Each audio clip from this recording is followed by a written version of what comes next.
name is Troy Laddiff, and I am with the Blue Collar Recruiter. I'm happy to introduce you to Brad Gelhar, who is the Operations Manager at 1 Hour Heating and Air Conditioning, Benjamin Franklin Plumbing, and Mr. Sparky Electric up in Hastings, Minnesota.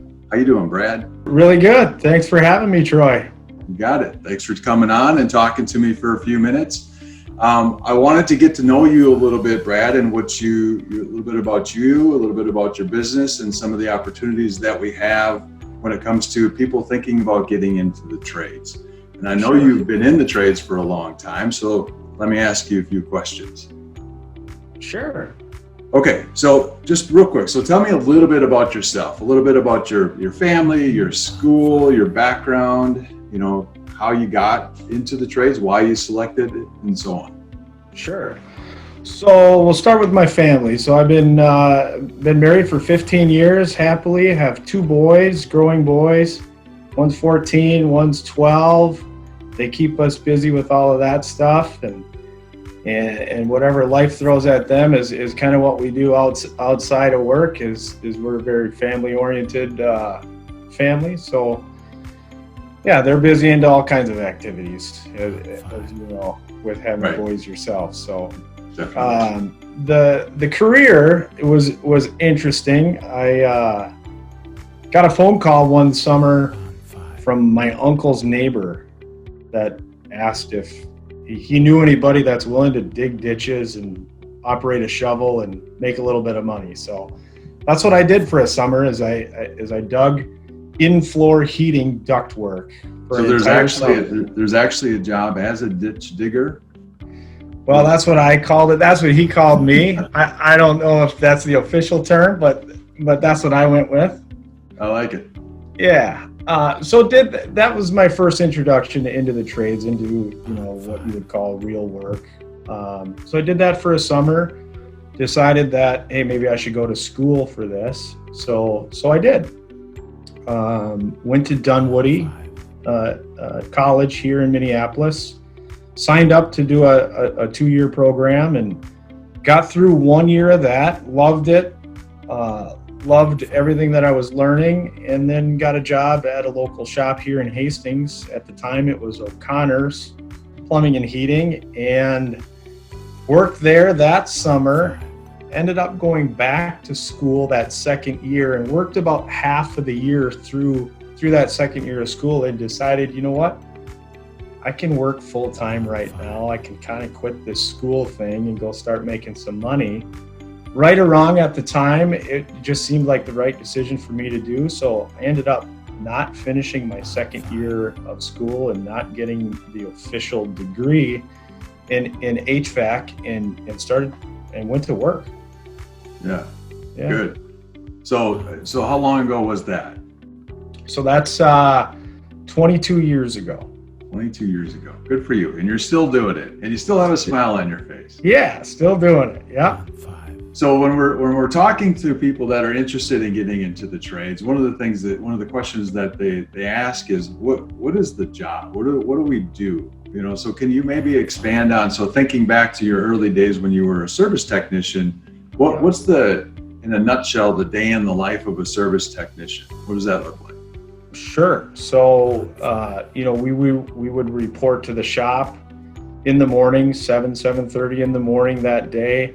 And this is before kind of digital age came about things. So we'd get a handout of all of the jobs that we had to go to that day. And at the time, fresh out of school and not knowing a whole bunch, it was basically maintenance calls, tune-up calls, where you'd be asked to go out and take apart a furnace, clean it all up, put it back together, make sure that they're not going to have any problems for that whole year, and do that 4 or 5 times a day. You just go to one house to the next house to the next house, and you'd wrap up between 4 and 5 o'clock in the afternoon, and that was about it. Pretty easy. So it's different in the sense than some people think, because you're communicating with real people, with homeowners, husbands and wives and whatever, and they have something's broken or something needs to be cleaned. Tell us about that. So how is it when you're dealing with homeowners themselves and diagnosing issues that they might have with their air conditioners and furnaces, and water heaters and so on. Right. Yeah. So, and that was probably the most eye-opening thing of it was I came out of school and ready to work thinking I was just going to fix things, fix mechanical failed parts on furnaces and air conditioners and boilers, whatever had to do with HVAC at the time. And, you quickly learn that you don't really, you fix equipment, but you have to fix homeowners. You have to be able to communicate the why and what's wrong and how you can prevent it and all of that in order to be successful with it. I came out of school thinking to myself, I'm going to go knock on someone's door, say, hi, I'm Brad, I'm here to fix your air conditioner. Go outside, find the bad part and say, it's $300, here you go. And you quickly learn that that's not even close to how the whole thing works. Right. There's more to it, right? Yeah. So did you find that more difficult than you thought it would be, or was it actually was it a good thing? Was it a good part of the job?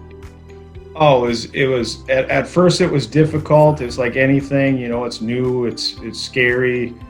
You don't know what you don't know type of a thing, but absolutely it is the best part of the job is being able to go to these different homes and meet people and talk to people and sometimes in a lot of cases you end up solving life problems just as much as you end up solving equipment problems, and that's how you can know you did a good job.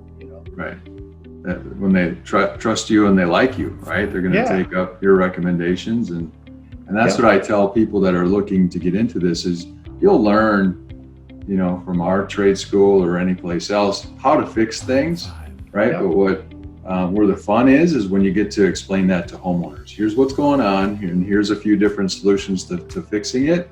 And by the way, I can do it today, and you become a hero, right? You probably went home 9 times out of 10 feeling like you've actually helped a lot of people. Yeah, for sure. That was very rewarding part of the job. Still is today. Probably, is the reason why I'm still in this industry and doing what I do now is, you got to enjoy helping people, and you got to enjoy and kind of thrive in that hero role, because in the end, that's what you are. You're solving people's comfort problems. They might have a graduation party going on, or, a wedding, party at their house before someone's getting married, and all of a sudden their air conditioner goes out, or they have no heat, and they need somebody to save the day. And that was a role that was really, really fun to play. Did you have a cape sometimes with you? Yeah. No, but I did wear a Santa hat on Christmas. There you go. Christmas. I like it. So when you got into the HVAC, and again, you came into it out of high school as a young person, right? And now the 22 years later, what's different when you think back than you expected it to be? I mean, is it just in a nutshell? In a nutshell, thinking back to what I thought it was going to be to what it is I think we touched on it a little bit already, but it's the people element of it, right? I mean, you quickly learn the uniform that you're wearing, the truck that you're driving, the tools that you're using. All of those things come from the customer. Mm-hmm. They don't come from your owner. They don't come from the business, right? I mean, the customer is paying for all of that stuff. They're paying for your wage, your vacation wage, your retirement plans, all of that stuff. So, that's the biggest difference between what I thought work was going to be to actually what it is the people element. It's the best and worst part of the job, I always say, because people are people. No matter where you go and where you're from and your background, you're going to have people that just make your day, and you're so happy you met them and create lifetime, long-term relationships with some of these people. And then there's the people that, just want you out of their house or whatever it is. It's the best and the worst part of the job is the Okay, so and I agree. I mean, you got to appreciate and be empathetic, because there's something broken. You got to be empathetic to that, but you also have to appreciate that, if you do a good job, they're the ones paying the bills, right? And they're gonna tell their friends, and and looking at your business website, as big of a business as it is, and to have, I think it's 4.9 stars with thousands of reviews, it says that you guys are all doing a pretty good job. So hats off to you for that. So let's look back. So in 22 years, so how big was the business? How many people worked there when you first started? Do you remember approximately? Yeah, I was service technician number 7, or employee number 7 at the time. Number 7. Yeah. Yeah. And now we have 66 employees.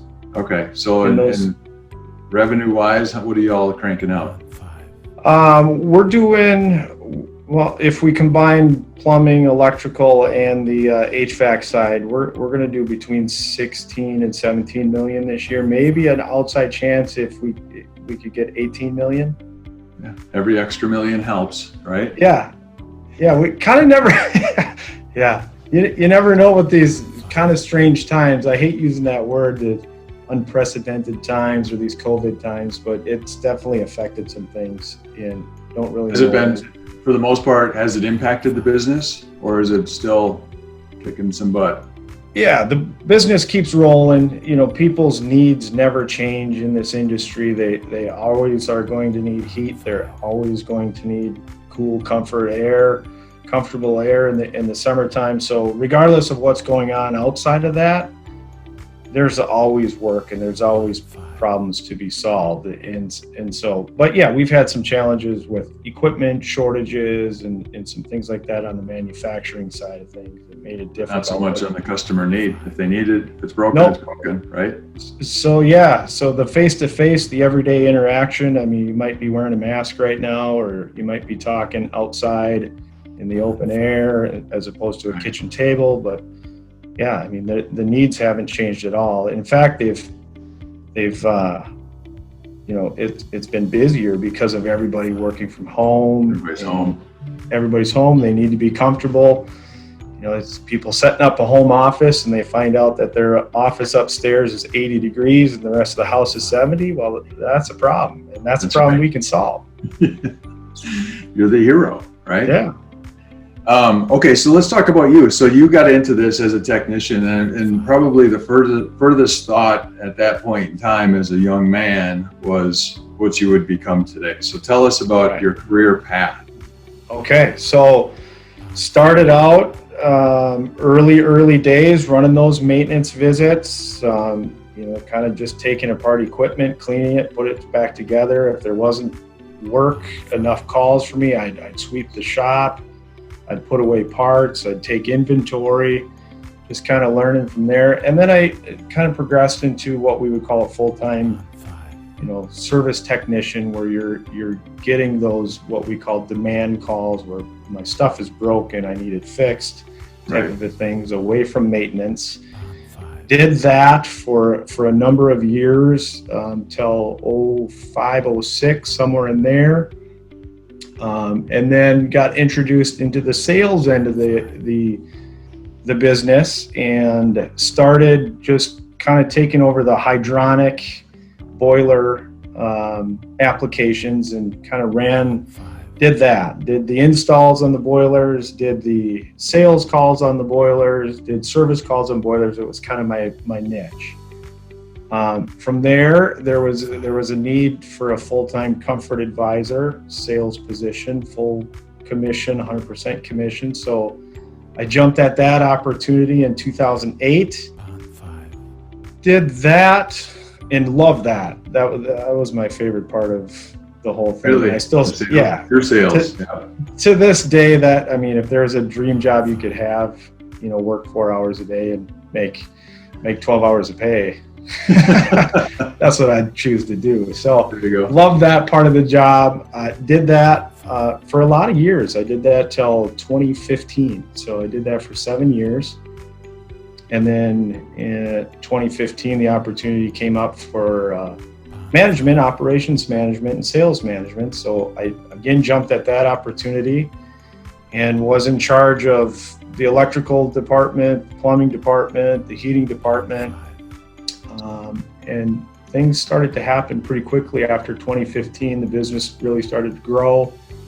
So now I'm just focused on the heating part. We have other managers in place for the plumbing and the electrical side of the business. And I've been doing this for 5 years, and I absolutely love this part of the job too. And instead of, fixing homeowners' problems, it's more of a coaching role and trying to help other young guys kind of see their way through a career in this business. Yeah, that's amazing. Good for you, and it's well deserved too. What do you want to do next? What's next for Brad Gelhar?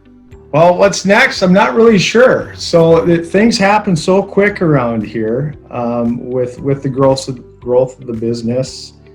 There could be some opportunities for more of a general manager type of a role where you kind of do the high level stuff, overseeing everything. I would love that opportunity. If the right opportunity comes up where ownership might be a role, I'd love to get into that. But there's nothing really set in stone as far as my future goes. But that's the direction I'd like to head. Good. There you go. Yeah. You want more. Yeah. But somehow you want to fit that into your 4-hour workday. Yeah. If I could be a general manager / owner and work 2 or 3 hours a day, now we're talking. Well, that just means you're doing it right then. Yeah, that's true too. Okay, so just a couple more questions, Brad. So if you think back to all of this time, is there anything that you would have done differently? Yeah, there's a couple of things. I would have realized or became more serious about the career part of it a lot earlier in my career. I kind of spent that first 6-7 years, coming out of school thinking I'm going to go to work for the next 40 years. Here it is, right? And just kind of going through the motions. I feel like anybody who jumps into this career, whether it's electrical, plumbing, HVAC, or any trade, if you apply yourself from the moment go, I mean, there is no limitations on where you can go with this sort of experience, this sort of job. I would have realized at a younger age, hey, it's up to me. I don't have to rely on anybody else. It's up to me and my customer, me and my homeowner, to do whatever I want to do from there. Yeah, good. It's always the 2020 hindsight of I should have grew up faster, but yeah, and you would have lost a little bit of that fun at the same time. So it all worked out. I think you can have fun and be serious at the same time. And as a kid, I wasn't ready for it. Yeah, I hear you. That's all right, and it worked out just fine, right? And there's more to come. Yeah. So when you think about, we have this blue collar virtual trade school, as you know. Yeah. And obviously something like that did not exist back when you and I were in high school, right? So when you think about an opportunity like that where someone could, either out of high school or college or is just in a career transition, right? Where they can jump online, learn a career from the comfort of their own home at their own pace, right. Learn a trade, we'll find them a job, and then they get their tuition money back once they have that job. Right. What would you say to people that have that opportunity? I mean, well, a little perspective. So I spent $13,000 to go to school for 1.5 years, 22 years ago, and never finished. Right? Right. So if that opportunity was presented to me back then, I would have jumped at the chance, and I would tell anybody to jump at the chance. The program that you got going on, the Blue Collar Recruiter, is unbelievable. I mean, to get into a full education and have that investment guaranteed, whether it's $2,000 or $3,000, even if it wasn't guaranteed, I mean, that's 5 times cheaper than what I paid 22 years ago. Mm-hmm. To get the same sort of education, and a way better education too, because you're concentrating on not just the technical, but everything that goes into the job. Right, because there's service and sales courses in this too, as you know, right? So right. In the technical side, you're familiar with, you've seen these courses, right? And because they're virtual and kind of hands-on, they're would you say they're equally as effective or pretty darn close to staring at a real air conditioner? It's pretty darn close to staring at a real air conditioner. I mean, all the theories apply to the same. You can learn how to navigate your way technically around any of this equipment right online in a matter of a couple of hours compared to, months or weeks at a college. So one more question. When you think about people that are kicking around the idea of getting into the trade, any of these trades, right? What do you think is the one thing that they might be missing, right? So when you think about, all right, well, I understand people have air conditioners and water heaters and electricity, and I get that they can fix it, but what do you think the number one thing is that they maybe don't know about this business that would be helpful?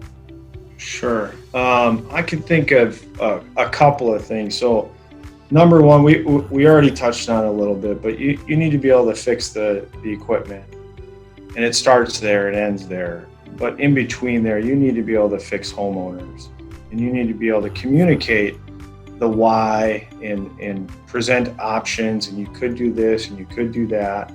And kind of whatever you choose is what you choose. I'm just here to give you some options type of an approach. So more concentrating on how to bring that up, how to navigate a service call, a maintenance call, a sales call. The communication part of it was huge, and that was something that was not taught to me. And I was fortunate enough to work for a company who knew what they were doing and taught me all of those skills along the way. But yeah, I mean, that's number one. And then number two is it is a service business. So I came out of school thinking I'd go to work at 8 and punch out at 4 or 3, and that's not how it works either. So, you might have days where you work a 6-hour day. You might have a day where you work a 12 or a 14-hour day. The emergency on-call element was never taught in school. Just setting expectations, that was just, never taught in school. So that was all eye-opening to me when I joined the workforce of you get to be the hero, but in order to be the hero, you need to be available. Right. Can somebody make pretty good money doing this? Absolutely. Yeah. Absolutely. And that's the best part about the job. You don't need to go ask for a raise. You don't need to do any of that. You are in control of what you're going to earn in this business based on production. And it's different from shop to shop, of course, but most shops nowadays are, some sort of performance pay driven. And that's what's great about it is, what kind of money are some of your top guys making? Can you share? Yeah. So our top selling tech, he'll do $230,000 a year. We'll have a couple of other selling techs at around, $150,000, $175,000 a year. We'll have some of our top just technicians who aren't selling equipment. We'll have 4 or 5 guys in 6 figures there. So the best was, pretty darn good is the short answer. We had a guy making $23 an hour about 4 years ago, make $110,000 a year. Working for you. Right? Yes, and he was not selling any equipment. Yeah, amazing. So, yeah. Well, the money's excellent. The money is good, and I like the fact, and just like you, I've been around this world for 20 years or more. And I don't know if I know anybody that has gotten into this business in some way, shape, or form that isn't still in it, unless they die, right? But it's a business just like you, just like me, where you get into it at an entry level, you cut your teeth, learn the ropes, and then it turns into some pretty amazing things if you want it to. Because there's not a lot of things when you think about people that want to get into a business of any kind, where you can learn a trade and become an owner of a business in literally a few short years. Right, yeah.